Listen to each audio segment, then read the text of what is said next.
Le druide Zemzem est à votre service, noble voyageur. Tous mes remèdes aux plantes sont efficaces. Surtout celui contre le grand remplacement, vous serez pas déçus.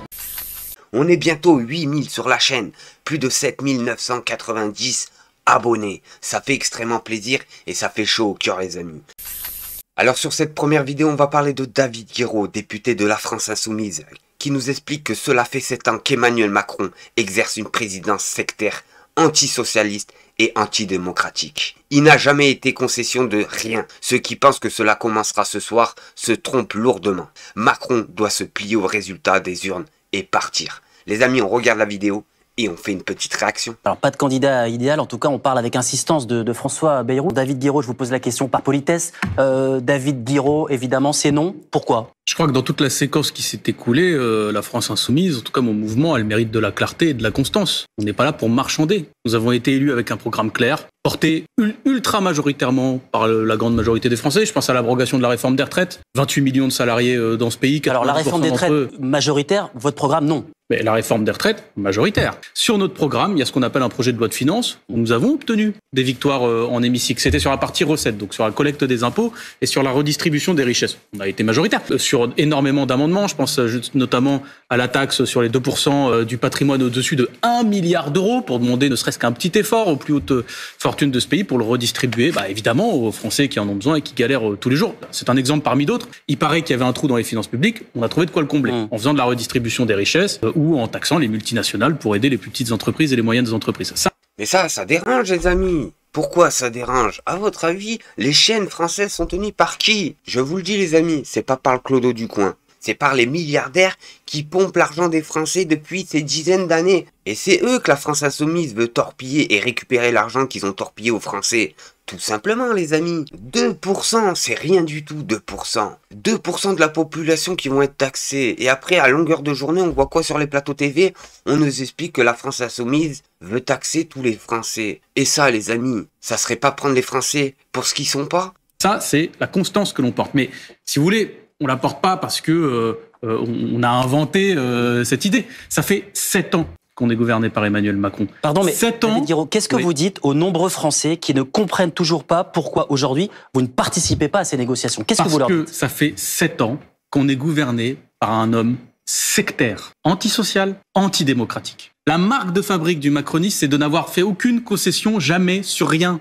Quelle est la concession qu'a fait une fois Emmanuel Macron? Quelle est la concession qu'il a fait sur les gilets jaunes, sur l'agriculture? Quelle est la concession? Il n'en fait pas. La nature profonde du macronisme est de ne pas faire de concessions. Par conséquent. Mais bien sûr, pourquoi ils font pas de concessions? Parce qu'ils savent qu'ils ont les manettes. Et que même si le peuple ne les veut plus, ils seront toujours là pour tenir le trône. À chaque fois, je dis bien à chaque fois, que les Français commencent à se réveiller et commencent à manifester dans les rues, Emmanuel Macron fait quoi? Il se téléporte le magicien, un jour au Qatar, un jour au Maroc, un jour en Allemagne, un jour en Ukraine, etc., etc. La question qu'il faudrait se poser, Emmanuel Macron vient d'où vraiment, réellement? De France ou d'Amérique? À votre avis, de quel pays? La réponse adaptée pour un militant de gauche que je suis, c'est d'être aussi sectaire. Qu'est-ce que vous dénoncez? Mais non, absolument pas. Nous, on n'est pas sectaire. Nous, on fait passer des propositions à l'Assemblée nationale qui font parfois l'unanimité même. Rarement, je vous le concède. Des fois, c'est le RN qui s'y oppose, des fois, c'est la Macronie. Mais on les fait passer. On fait des propositions.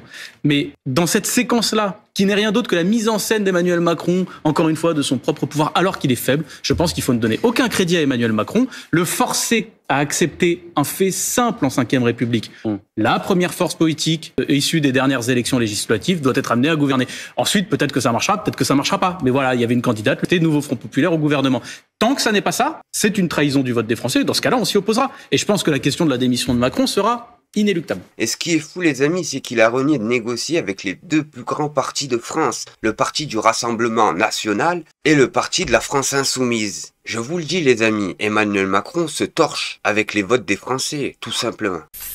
Les votes des Français ne servent plus à rien à croire. On a les journalistes, les chroniqueurs de CNews qui vont s'amuser à faire quoi? À essayer de nominer un Premier ministre pour les prochaines élections les amis. Moi je pensais personnellement que c'était le peuple qui devait choisir. Eh ben non les amis, détrompez-vous. Et la question qu'on va se poser, c'est quel genre de journalisme qui fait ça? Allez, un mélange de 5 politiques qui ferait le meilleur premier ministre. Moi, je mettrais un produit hybride, mélange Lisnard, Retailleau, Valls, Le Cornu, Luc Ferry. Oh là, Moi, est-ce que dans le bon sens comme au loto, le tiercé, Non, moi j'aurais mis Lisnard, Knot, Retailleau.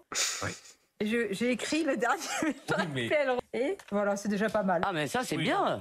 Lisnard, Clapon, Retailleau, c'est très bien. Non mais imaginez un condensé de ça, c'est très bien. J'aurais mis Sarah Knafo parce que je l'ai eu en entretien pour la fluidité quand même de la pensée, de la réponse et c'est très rapide. Sarah Knafo, oui, vous avez bien entendu les amis, Sarah Knafo. Et après on nous explique que ces journalistes sont pas tenus par la droite. Non, sérieusement, va falloir se réveiller les Français. On n'a pas entendu un membre des députés de la France Insoumise, pas un, pourtant le peuple les veut. Attends les amis, il y a du David, du Manuel Bompard, du Mathilde Panot, du Jean-Luc Mélenchon. Que des pointures les amis, que des pointus. Et ces personnes-là préfèrent choisir les voleurs d'Azkaban. C'est un truc de fou les amis.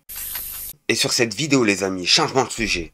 On a deux prêtres qui s'expriment sur le débat de l'islam et du voile en France. Le Damien Rieu et autres droitards qui s'offusquent de la disparition de la France chrétienne devraient déjà s'offusquer de la disparition de la foi du dogme chrétien. Les amis, on regarde la vidéo et on fait une petite réaction. D'abord rendre hommage à mes grands-mères qui ne seraient jamais sorties le dimanche pour aller à l'église sans mettre leur voile ou leur foulard sur la tête. Je voudrais juste leur rendre un hommage attendri. Dans une certaine bourgeoisie bien pensante française, il y a des relents de ratonnade derrière cette chasse au voile qui me plaisent qu'à moitié. Et là, pour le coup, moi ce qui se passe entre l'islam et la République, ça nous fait sourire avec un peu d'ironie. Derrière ça, moi j'interrogerais plutôt le monde catholique. Oui. Quel est notre rapport aux vêtements ?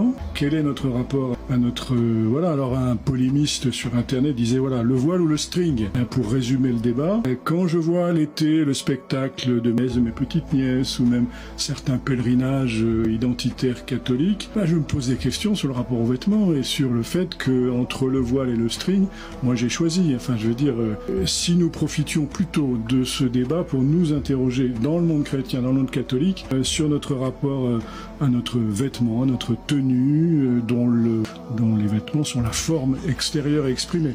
Je rappelle aussi qu'en monde orthodoxe, aucune femme ne rentre dans une église sans se voiler. Et ça ne choque personne, et au contraire. On a l'extrême droite en France qui nous explique que le voile musulman dérange, alors que les chrétiens marchent de la même façon normalement. Ils l'ont très bien expliqué, les femmes qui rentrent dans une église orthodoxe sont obligées de se voiler. Et ça dérange pas. Et heureusement qu'on a des personnes comme ça qui se battent pour la bonne cause et pas pour une cause personnelle comme tous ces pantins qu'on voit à la télévision française en nous expliquant qu'ils sont chrétiens mais derrière ça qui vont cracher sur les vêtements que portaient leurs arrière-grands-parents. Et bim les amis, vous avez vu cet effet? Malik Bentala n'ira plus sur le groupe Canal+. Ah bon les amis? Il nous explique qu'il trouve qu'aller faire quelque chose avec ce groupe, c'est Warner la vision de la société quand je vois tout ce qui se passe sur CNews et sur certaines émissions du groupe. Mais oui, effectivement, que ça soit Canal+, CNews, BFM TV, C8, ces chaînes sont tenues par l'extrême droite. Et vous pensez bien qu'un franco-maghrébin ne peut pas faire son argent avec ces personnes-là qui crachent 24 heures sur 24 sur sa communauté. Et là les amis, on va parler du fils de Nicolas Sarkozy. Info RMC, un animal politique sommeille en lui, nous explique RMC. Le plan de Louis Sarkozy pour lancer sa carrière. Ah bon? On savait même pas qui c'était. Mais moi je suis allé me renseigner. Et voilà ce que j'ai trouvé. Alors Louis Sarkozy, il n'est pas français les amis, il est américain. Sa formation, il l'a passée au lycée français de New York, à l'Académie militaire de Caroline du Sud, au Valley Forge Militaire Academy and College. Son activité essayiste, ça veut rien dire les amis. On les a tous vus de BHL au fils Sarkozy, ils sont tous essayistes. Mais faut le savoir, ce travail ne veut rien dire. Son parcours professionnel, après ses études, il travaille dans la banque de Bogota à l'ambassade de France à Washington. Ah bon les amis, il a été banquier. C'est pour vous dire que c'est un grand cirque. Quand on nous explique depuis petit qu'il faut aller à l'école, qu'il faut étudier, qu'il faut avoir minimum un bac+5 pour avoir un travail de prestige, je vous arrête tout de suite. Non les amis, il faut juste une père et un mère dans la politique. Tout simplement les amis. On nous explique qu'en 2019, il lance une collection de mocassins à picot, puis consigne un livre d'échange épistolaire avec sa mère Cecilia Achas. Il publie en 2024 son deuxième livre, un essai en anglais consacré à l'empereur des Français Napoléon. Non mais sérieusement les amis, le mec il a à peine fait l'école et il va faire quoi? Il va essayer de nous renseigner sur Napoléon.